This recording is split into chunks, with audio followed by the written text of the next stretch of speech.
Thanks very much. I'm the conventional speaker. I should be sort of wandering around the stage. But last year when I spoke at Learning Without Frontiers, which I think was in a brewery in East London, Graham put me on a podium in the middle of the audience. It was all very disconcerting. So I'm glad to see that you've recognised my conventional status and given me a proper podium from which to speak. Given that this is about education, I feel like turning around and shouting at the people behind here, quiet at the back.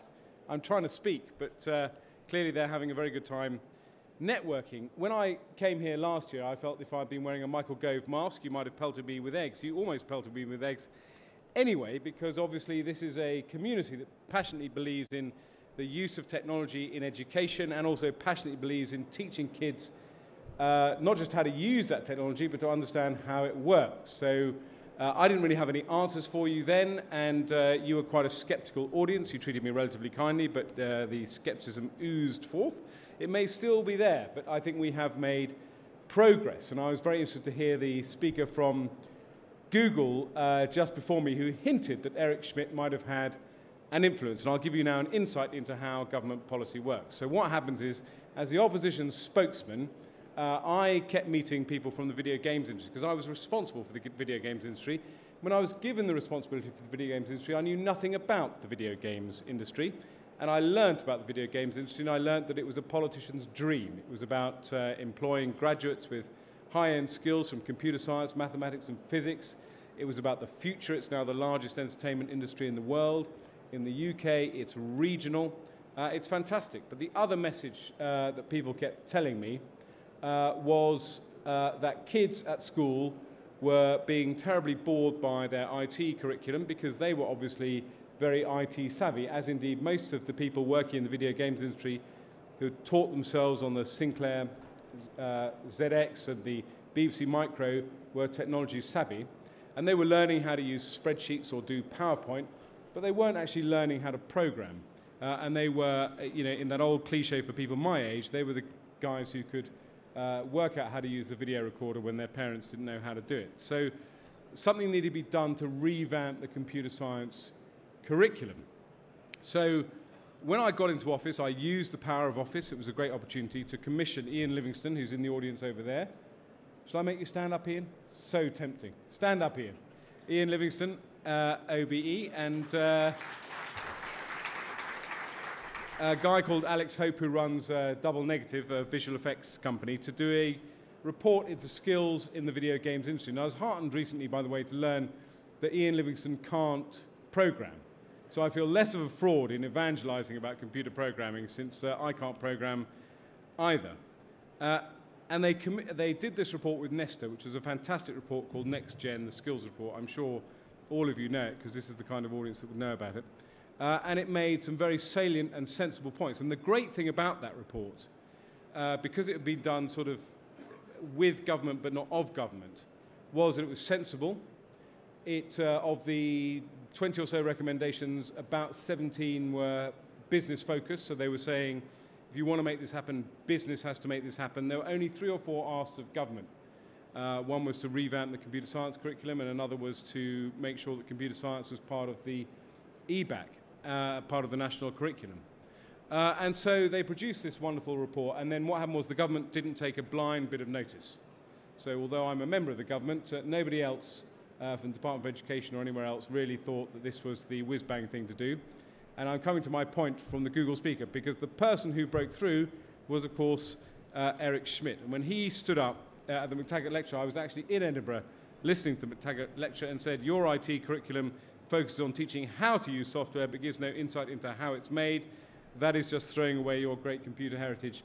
That was manna from heaven, because Eric Schmidt commands headlines, and the message got through to government. And I'm glad to say that there's now been a massive sea change in government thinking, which I'm delighted by.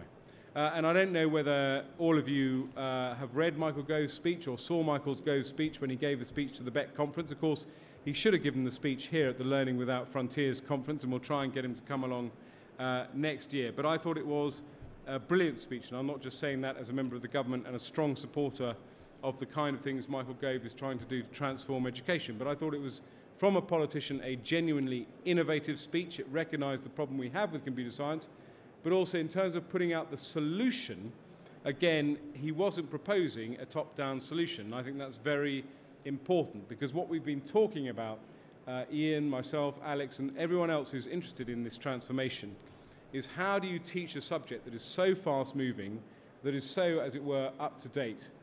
You can't spend 4 years training a cohort of teachers, even if perhaps you could afford to do so, to do this, because by the time they get into schools anyway, 4 years is too late, and to a certain extent you've got to keep their practice up-to-date. So what he's proposing is a kind of wiki curriculum where effectively industry, people at the cutting edge, the Google engineers and others help write the curriculum.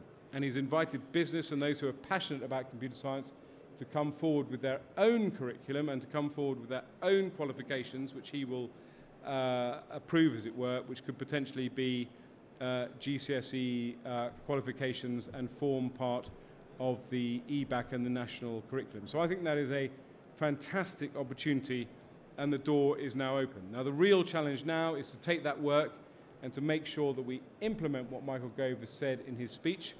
And for me, the effort here is about coordination. There are a lot of people interested in this subject. There are a lot of people doing very innovative things, and by definition, innovation takes place in eclectic ways.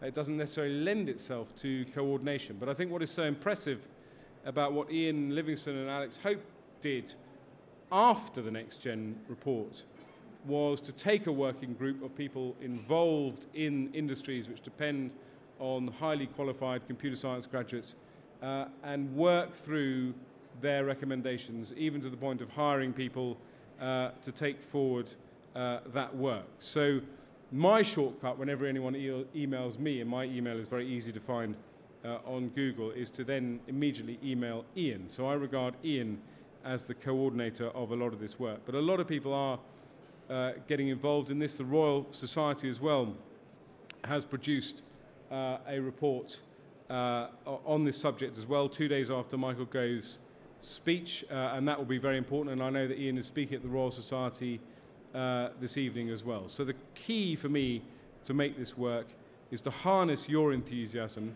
but to give you a clear signposting as to where your efforts can make the most difference in schools. But I do want to emphasize again this point, that the system, I think, has to be very porous. We have to have people who are working in business or working on their passions in computer science able to have a flexible and open relationship with schools to give kids the opportunity to learn computer science.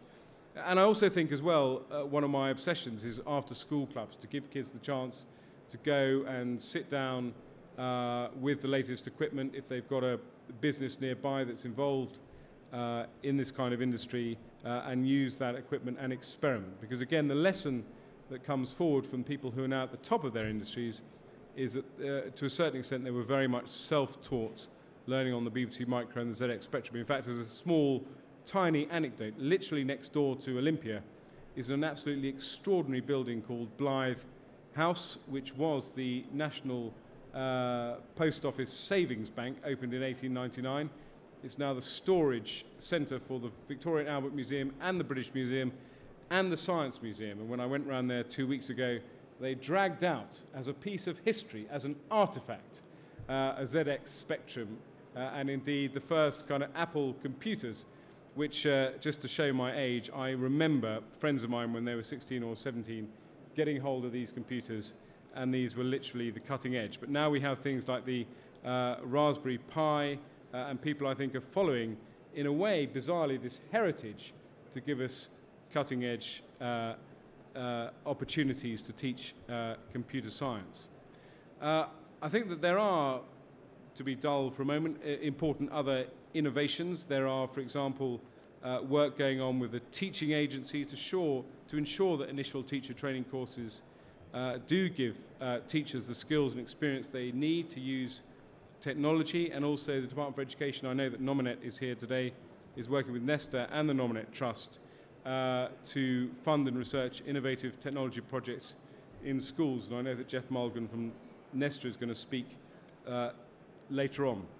And I think, again, another point I want to make is that there are two strands to this debate. There is the debate about teaching kids computer science, which is incredibly important, and there's the debate about using technology in schools. And I think, again, obviously, again, when you look at Michael Gove's speech, I think he addresses both those points, that the use of technology, the opportunity, for example, I saw the logo of the Khan Academy up there when Google was speaking earlier, the opportunity to use technology to access learning in different ways, in innovative ways, in ways that stimulate pupils is very important. And again, we should ensure that we're not hostile to technology, but I think what is important as well is that the use of technology comes from the bottom up in schools with people who have a passion for it, rather than being a prescriptive top-down system. The old system we used to have where a central agency effectively bought the technology for all schools. Given that we're all passionate about innovation and experimentation, I think it should be schools that drive the use of technology. So, thank you very much for listening to me. I'm not sure whether I've agreed to take questions or not, Graham. I'm looking to you. No, but I thought I would make those slightly off-the-cuff remarks about how pleased I am, really, about the progress that the government has made over the last 12 months. I'm sure people in this audience will have their doubts or their concerns, but I hope you agree from the last time we met in February 2011, I think we've moved a very significant distance. Thank you very much, Ed.